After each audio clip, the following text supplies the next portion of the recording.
Kedatangan jenazah disambut oleh keluarga dan kerabat di area kargo Bandara Internasional Sultan Hasanuddin. Setelah upacara penyambutan dari kepolisian, jenazah korban langsung dibawa ke rumah duka di Jalan Antang Raya, Kecamatan Manggala, Kota Makassar. Kasat Reskrim Polres Solok Selatan, AKP Rianto Ulil Ansar, sebelumnya tewas diduga ditembak oleh Kabak Ops Polres Solok Selatan, AKP Dadang Iskandar.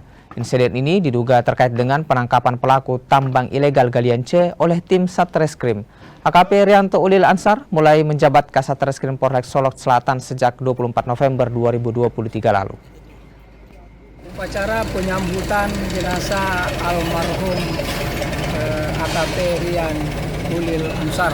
Rencananya mau dibawa kemana tadi jenazah? Rencananya mau dibawa ke rumah duka di Antang. Di Antang, Pak. Antang. Itu rencana dikebumikan kapan sih, Pak? Rencana dikebumikannya masih menunggu konfirmasi dari keluarga karena rencana masih ada yang ditunggu katanya dari luar daerah. Kalau tiba tadi jenazah, Pak, pukul berapa sih, Pak? Tiba jenazah itu jam 23.